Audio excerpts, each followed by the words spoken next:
সরকারকে উপড়ে ফেলতে হবে। পারবেন তো আপনারা? ছড়াবেন তো? অমর বাউরিজি বলছিলেন প্রতিশ্রুতির কথা, বছরে 5 লাখ চাকরি, 4 বছরে 20 লাখ চাকরি হয়েছে? উত্তর না, 20 জন চাকরি পায়নি।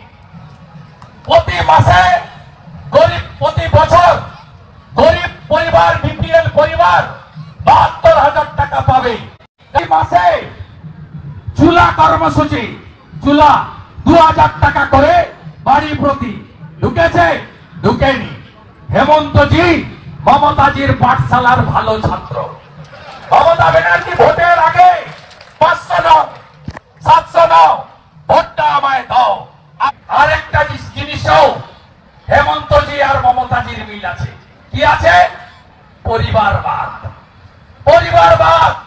দাদু খাবে, ছেলে খাবে, আগামী দিনে নাতি বৌমাও খাবে। এটা ঝাড়খণ্ডে। আর ওখানে পিসি খাচ্ছে, এরপরে ভাইপো খাবে। এই দুটোতেও দুটো সরকারের মিল আছে। তাই এবারের নির্বাচনে বদলাতে হবে আপনাদের। নরেন্দ্র মোদীজি যে স্কিম গুলো দিয়েছেন আমরা বাংলা পাই না, মমতা ব্যানার্জি পেতে দেয় না, আপনাদেরকেও পেতে দিচ্ছে না হেমন্তজির সরকার। আমরা ঝাড়খণ্ডে ডবল ইঞ্জিন সরকার আনুন, মোদীজির সব স্কিমের বেনিফিট পাবেন। আমি অমর বাউরিজির সঙ্গে সারাদিন গাড়িতে ছিলাম, জিজ্ঞেস করলাম হর ঘর নল সে জল, প্রতি ঘরে নলে জল 70 লিটার মাথা পিছু। গুজরাট পায়, ইউপি পায়, রাজস্থান পায়, মধ্যপ্রদেশ পায়, রাজস্থান পায়, হরিয়ানা পায়, আপনি পান না কেন? আপনি পান না কেন?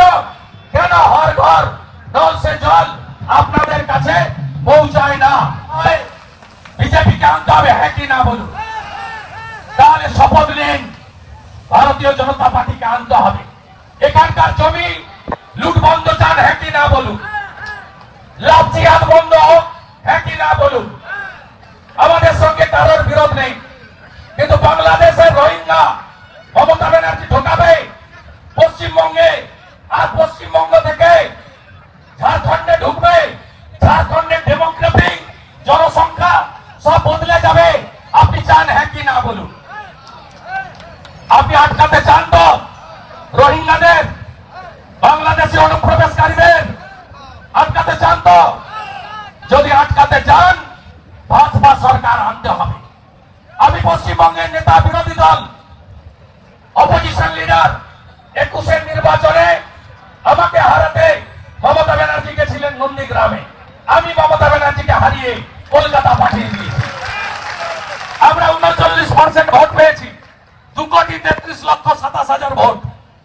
আমি আপনাকে কথা দিয়ে যেতে পারি, ঝাড়খণ্ডে যদি ডবল ইঞ্জিন সরকার, এনডিএ সরকার, বিজেপি সরকার আপনারা জেতান, তার 15 মাস পরে পশ্চিমবঙ্গ বিধানসভার ভোট আমরাও পশ্চিমবঙ্গে ডবল ইঞ্জিন আনবো এবং পশ্চিমবঙ্গে ভারতীয় সংস্কৃতি, সনাতন সংস্কৃতি, আমার কুর্মী সমাজ, আমার জনজাতি মূলবাসী, এদেরকে রক্ষা করার কাজ বিজেপি করবে। পশ্চিমবঙ্গে সবচেয়ে বেশি পাশবিক অত্যাচার হয়। আপনারা পশ্চিমবঙ্গে দেখেছেন ডাক্তার বোনকে ধর্ষণ করে কিভাবে হসপিটালের ভিতরে খুন করা হয়েছে। আরজিকরের বিচার চেয়ে ভোট পদ্ম খুলে দেবেন তো? জাস্টিস ফর আরজিকর ভোট দেবেন তো? বদলা নেবেন তো? মারা দিদিরা, বোনেরা, মোদীজি ভারতীয় ন্যায় সংহিতা এনেছেন। সেই ন্যায় সংহিতাতে তিনি মহিলাদের উপর অত্যাচার করলে, ধর্ষণ করলে, খুন করলে ফাঁসির বিধান দিয়েছেন। নরেন্দ্র মোদীজি মা বোনেদের সম্মান রক্ষা করার জন্য তার সরকার কাজ করছে। আপনারা ঝাড়খণ্ডে এইবার পরিবর্তন আনুন। ঝাড়খণ্ডে শিল্প আনতে গেলে ডবল ইঞ্জিন দরকার। ঝাড়খণ্ডে জমি জঙ্গল রক্ষা করতে গেলে বিজেপির ডবল ইঞ্জিন দরকার। ঝাড়খণ্ডে যদি বেরোজগার খতম করতে হয় বিজেপি দরকার। বিজেপি যা বলে তা করে। আজকে 1000 টাকার কথা বলেছেন জেএমএম সরকার, ইন্ডিজোটের সরকার। এই কর্মসূচি বিজেপি অনেক আগে চালু করেছে।